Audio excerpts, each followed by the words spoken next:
Can we turn our Kamado Joe into a tandoor oven? Today, I'm gonna try and cook some naan bread as well as some chicken like a tandoor oven.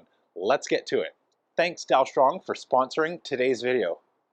Hey, I'm James from Smoking Dead Barbecue, and ever since I shared how to clean your dome ceramics and make them white as new again, and now that would be the perfect opportunity to do something like naan bread, you guys have been filling up my inbox with requests to make this video happen. Now I've already started to go back from white to seasoned ceramics, but before we get too much further along in that journey, I wanted to make this video happen. So that is what you're in for today. Pass, fail, I don't know. Let me know in the comments if you think it's gonna work. But I have a game plan. I think it's gonna pull off a perfect tandoor oven style cook in a Kamado Joe. So let's get some charcoal out, fill up our Big Joe, and light our fire.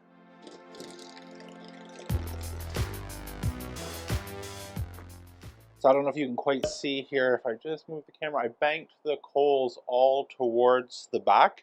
And so I'm planning to place our naan bread here, but by going to the back, I'll be able to rake it around and figure out where we want our heat. So for right now, we've got our Fogo bank to the back. I've grabbed my Grill Blazer grill gun. Let's start a fire. We want to get this nice and hot.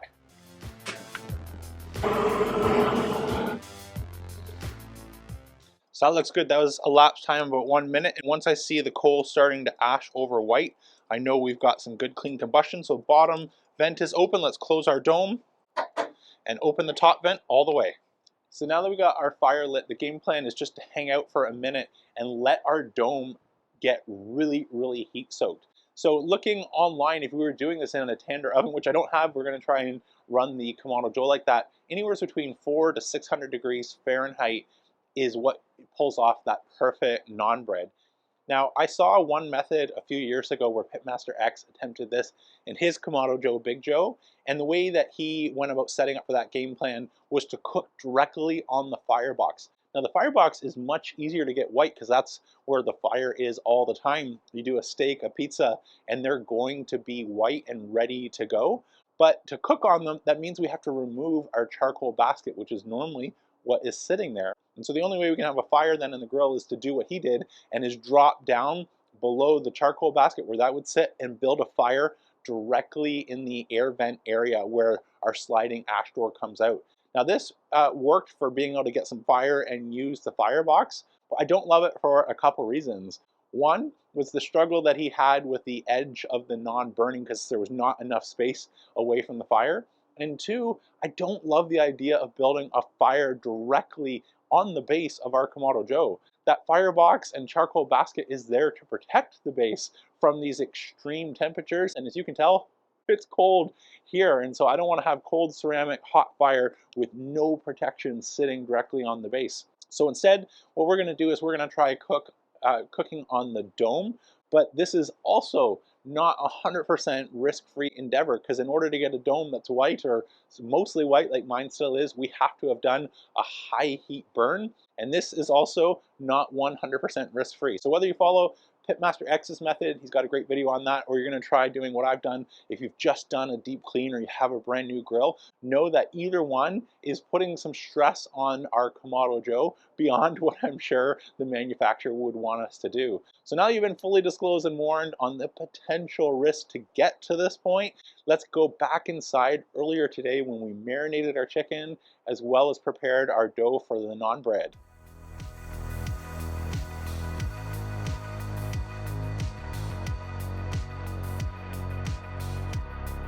Whew, it's windy out here. I've always had my camera and lights blow over a couple times, so hopefully it's not too loud coming through. But our grill is now up to temperature. So what I want to do is check the outside temperature using my Thermapen IR to see how hot it is. So our grill is reading just over 600 degrees Fahrenheit. We are 291 degrees Fahrenheit on the outside ceramic. So if I was to touch that, it's quite warm. So I think that is going to be the perfect temperature. As soon as you come back from the commercial break, I'm going to show you this homemade skewer that one of my members made in his garage and sent to me. That's how we're going to cook our chicken. But I'll rejoin you in a minute and turn it over to Dalstrong, who sponsored today's video. If you've been following my channel for a while, this will come as no surprise to you because you already know I am a huge fan of Dalstrong knives, and they're the ones that I recommend to my own family, friends, or you guys when you ask. Now there are 3 reasons I love my Dalstrong knives. And first has to be the incredible craftsmanship and quality materials that go into these. Whether it's the first time you open the box and you're getting a look at it for the first time, or it's years later, I'm absolutely blown away with the stunning beauty and craftsmanship that goes into these knives.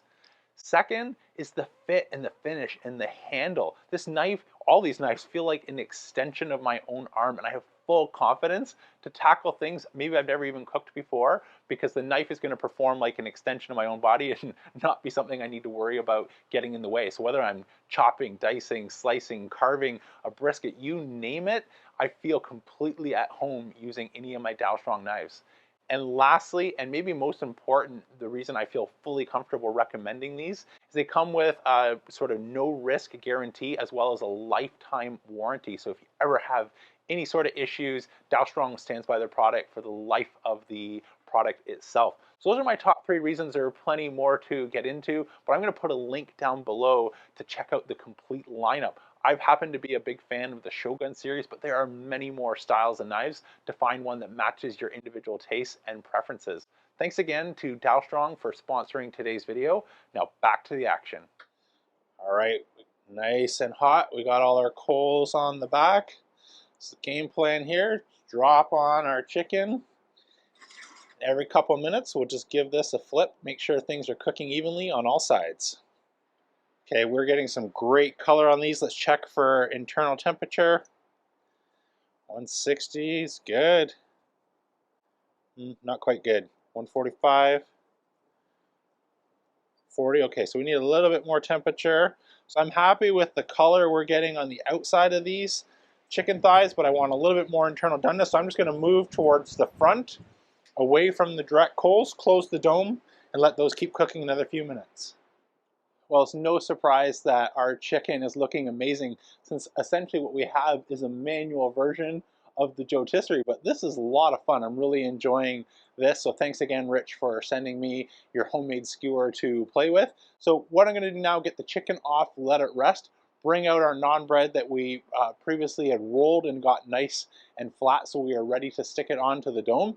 And for absence of better ideas, I'm going to copy what I saw Pitmaster X do here. Use a high heat glove to protect my hand, a dish towel, a nice clean towel for handling the naan bread, and then we're going to push and apply that on our dome, see if it can stick. And if it does stick, we should be in the neighborhood of about 30 seconds per piece here and have those cooked. That's, again, if the game plan all goes according to theory. So I'll rejoin you in a couple of minutes once we're ready to throw our naan bread into the dome of our Kamado Joe Big Joe Tandoor oven.